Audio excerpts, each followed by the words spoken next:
In 1258, the Mongol army slaughtered hundreds of thousands in Baghdad, destroying the greatest center of Islamic learning in the world.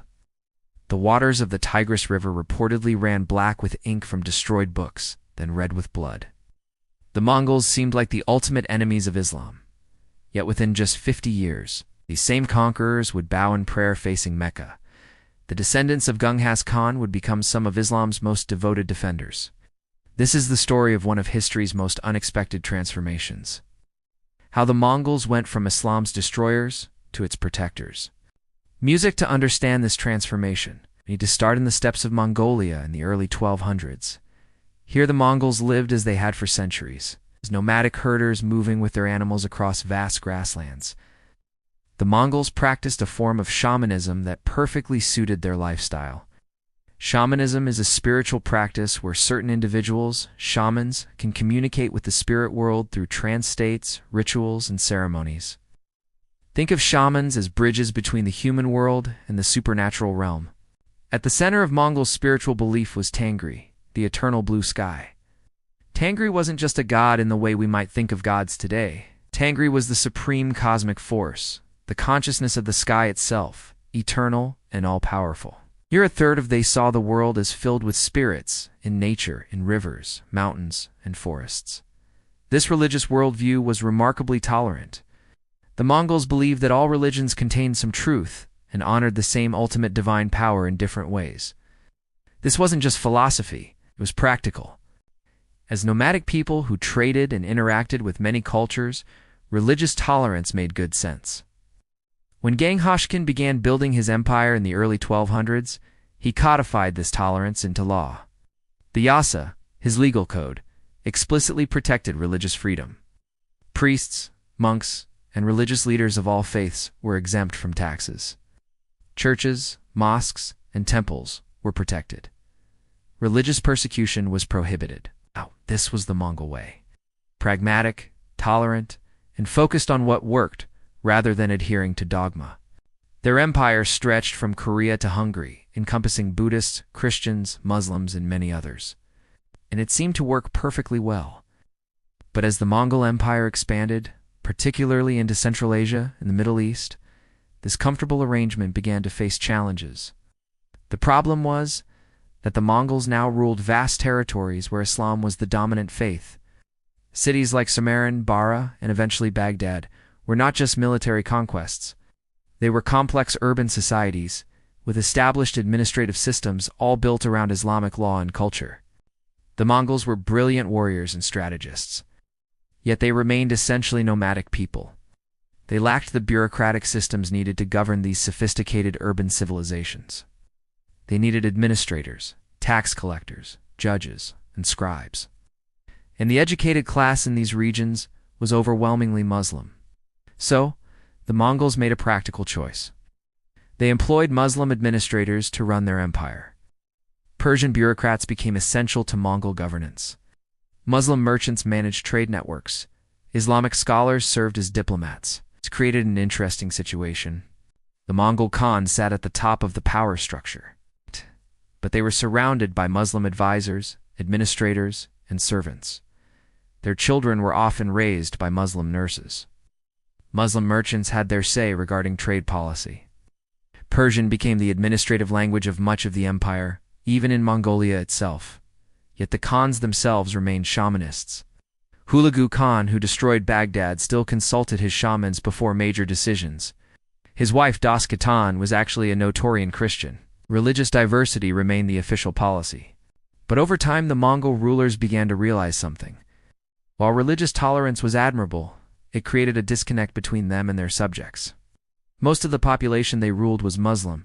The administrative class was Muslim. The cultural life of their territories was Islamic, and the Mongol Khans were outsiders in their own empire.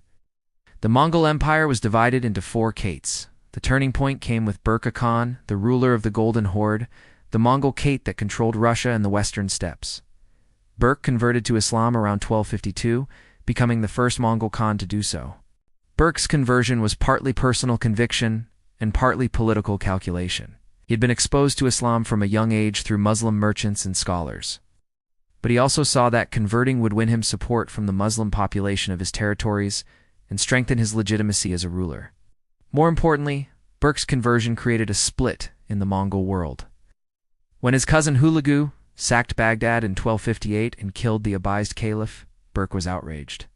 He saw this as an attack on Islam itself. The two Mongol rulers nearly went to war with each other. Muslim Mongol versus shamanist Mongol. This showed other Mongol leaders a crucial truth. Islam could be a source of power and legitimacy, not just a religion of the conquered. In the ilkhanate, the Mongol state ruling Persia and the Middle East, Khans began seriously considering conversion. Ghazan Khan, who ruled from 1295 to 1304, finally took the decisive step. Ghazan's conversion was carefully calculated. He was already 24 years old when he converted, right before taking the throne. This was no childhood indoctrination. It was a political decision. By converting to Islam and taking the Muslim name Mahun, Ghazan transformed himself from a foreign conqueror into a legitimate Muslim ruler. The impact was immediate and dramatic. Han Muslim subjects who had been conquered suddenly saw their Khan as one of them. Resistance movements lost religious justification.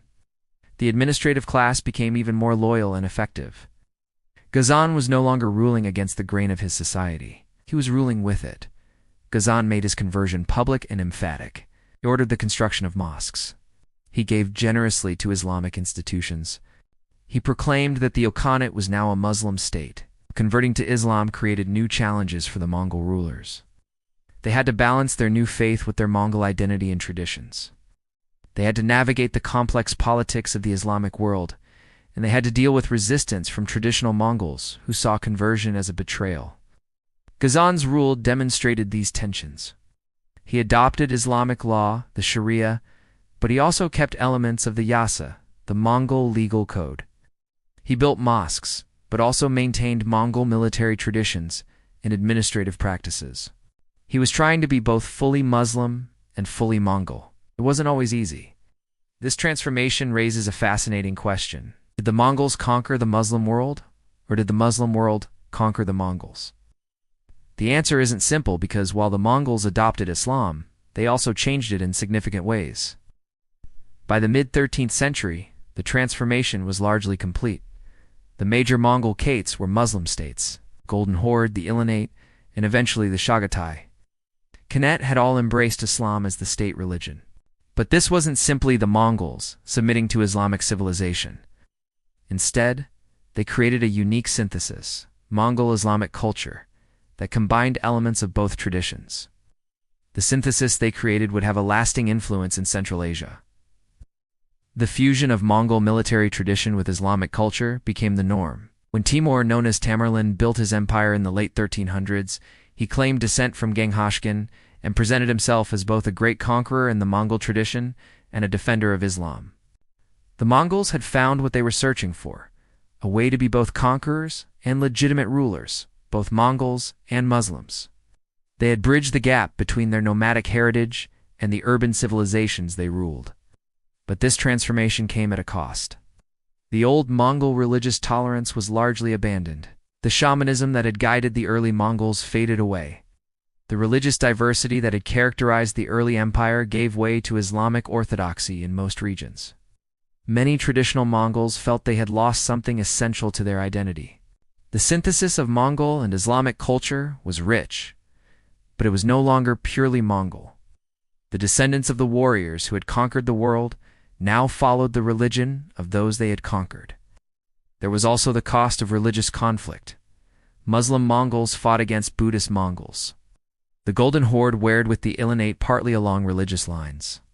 The old unity of the Mongol Empire, already fragmented politically, was further divided by religious differences. Moreover, the strict enforcement of Islam sometimes created problems. Berke Khan's religious policies sparked rebellions. Ghazan's destruction of non-Muslim religious sites alienated some of his subjects. The flexibility that had characterized early Mongol rule was replaced with religious rigidity. For the Muslim populations under Mongol rule, there was also ambivalence. Yes, their rulers were now Muslim, but they were still Mongols, still foreigners, still the descendants of those who had devastated their lands. The memory of Baghdad's destruction couldn't be entirely erased by conversion. Eventually, the Mongol Khanates weakened and fell. The Ilkhanate collapsed in the 1330s. The Golden Horde fragmented over the following centuries. The Chagatai Khanate split into smaller states.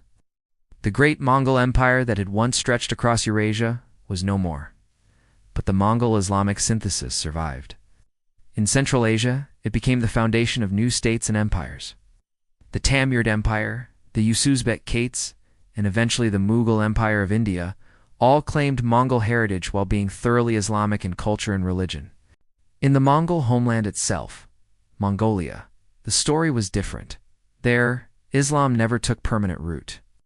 Instead, Tibetan Buddhism became dominant in the 16th and 17th centuries. The Mongols of Mongolia retained a distinct identity, separate from their Muslim cousins to the west. From the steppes of Mongolia to the courts of Persia, from shamanist warriors to Muslim sultans, the Mongols traveled an unlikely path. They began as outsiders to Islamic civilization, became its conquerors, and finally became its inheritors and defenders. Today, millions of people across Central Asia, Russia, and the Middle East are descendants of the Mongols. Most of them are Muslim. They carry in their heritage both the legacy of Genghis Khan's conquests and the faith in Islam.